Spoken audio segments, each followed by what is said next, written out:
A lo largo de la historia, los economistas nos han dicho en qué creer y en qué no, pero ¿será que nos dicen la verdad? La economía es una ciencia. La economía, vista unos 150 años atrás, a menudo basa sus teorías en modelos matemáticos que no pueden reflejar fielmente la realidad económica. Estos mismos tienden a simplificar demasiado lo complejo que es el comportamiento y las interacciones humanas, y como consecuencia, las predicciones económicas fallan. Un ejemplo real es la Gran Depresión de 1929. Muchos economistas no pudieron predecir ni explicar por qué la economía se desplomó tan fuerte y por tanto tiempo, porque sus modelos eran demasiado simples y no captaban lo complicado que es el comportamiento de las personas en la economía.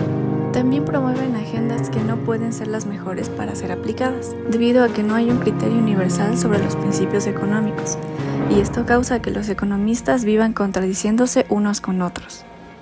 El beneficio por encima de todo. Priorizar el beneficio ha llevado a que el 1% más rico del mundo posea más que el doble de riqueza que el resto del mundo. Acumular dinero se ha convertido en una obsesión y hace que ignore el bienestar de las personas, la salud, la educación y, en resumen, la calidad de vida. Conduciendo a prácticas explotadoras como salarios bajos, condiciones de trabajo inseguras y falta de respeto por los derechos laborales. Se sabe que aproximadamente 340 millones de trabajadores sufren accidentes laborales cada año. Mano invisible. La mano invisible propone que los mercados se equilibran naturalmente sin intervención externa, pero mejor lo entendemos con este ejemplo. Es una magia que pasa cuando todos trabajan para ganar dinero y consiguen lo que quieren, sin darse cuenta que al hacerlo también ayudan a los demás y hacen que todo funcione mejor para todos. Herbert Hoover siguió consultando a sus amigos de Wall Street, preguntándoles si debía preocuparse, y recibió un informe de Thomas Lamont, el principal accionista de JP Morgan & Company. El abuelo le decía en su carta que el mercado se corregiría a sí mismo y que no parecía haber ninguna necesidad de que el gobierno interviniera en él. Los economistas, cuando nos dicen que todo se regula al final, es no saber si mejor creerles o no, porque no se toman en cuenta aspectos como la contaminación, los mercados dominados por una sola empresa o familia o por desastres naturales. Por ejemplo, aquí en Ecuador, una gran parte de los mercados están dominados por un pequeño número de empresas gigantes. Y lo que tratan de decirnos los economistas con que todo se regula solo, es que las cosas se van a regular dependiendo de lo que hagan estas grandes empresas. Crecimiento económico infinito. En 2023 usamos recursos como si tuviéramos 1.7 planetas, lo que demuestra que no podemos crecer para siempre, porque los recursos no son infinitos. Además, este crecimiento a costa del medio ambiente provoca contaminación y problemas de salud. Esto muestra que los economistas prometen crecimiento infinito, pero no tienen en cuenta los límites reales de nuestro planeta y el alto costo para nuestra salud y bienestar.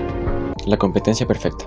Los economistas a menudo hablan de competencia perfecta, un mercado ideal donde nadie puede cambiar los precios porque hay muchos compradores y muchos vendedores. Pero en la realidad esto casi nunca sucede. Por ejemplo, en 2023, en más de la mitad de las economías avanzadas, unos pocos gigantes controlan casi todo, sin regulaciones. Esta competencia puede llevar a empresas a bajar costos de manera obligada a expensas de las condiciones laborales, afectando a los trabajadores. Esto muestra que confiar ciegamente en los modelos económicos ideales no siempre refleja la realidad y puede ignorar los problemas reales de las personas.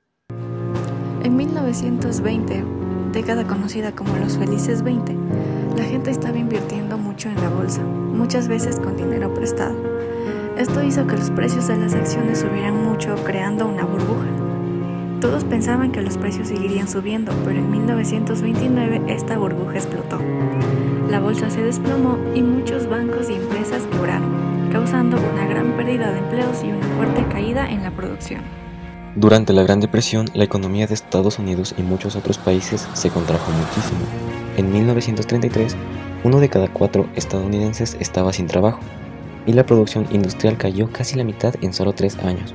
La confianza en el sistema financiero desapareció, haciendo que la actividad económica bajara aún más. La situación empezó a mejorar con las políticas del New Deal, del presidente Franklin Roosevelt. Estas políticas crearon programas de empleo, regulaciones financieras y la seguridad social. Pero la economía no se recuperó del todo hasta la Segunda Guerra Mundial, que impulsó la producción industrial. La crisis inmobiliaria. En los años 2000, el mercado de las casas estaba en auge porque los bancos estaban prestando dinero fácilmente incluso a personas con mal crédito. La gente pensaba que los precios de las casas seguirían subiendo, lo que creó una burbuja especulativa. Pero cuando los precios empezaron a bajar en 2006, muchas personas debían más en sus hipotecas de lo que valían sus casas, lo que llevó al mismo tiempo a muchas ejecuciones hipotecarias. En 2008, el banco Lehman Brothers quebró, lo que causó una gran pérdida de confianza en los mercados financieros. La tasa de desempleo en Estados Unidos subió al 10% y millones de personas perdieron sus casas. El gobierno intervino rescatando a los bancos y reduciendo las tasas de interés para ayudar a la economía a recuperarse.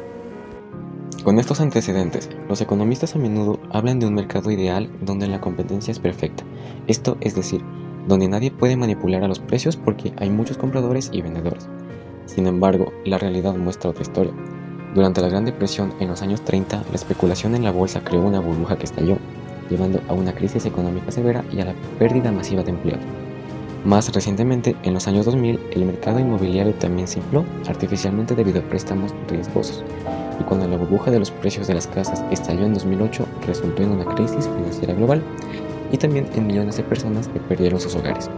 Estos eventos demuestran que los modelos ideales de los economistas no siempre reflejan la realidad y pueden pasar por alto los problemas graves que enfrentan las personas en la vida real. La economía neoclásica simplifica demasiado la realidad con sus modelos matemáticos, lo que lleva a predicciones erróneas y enfoques que no siempre benefician a todos.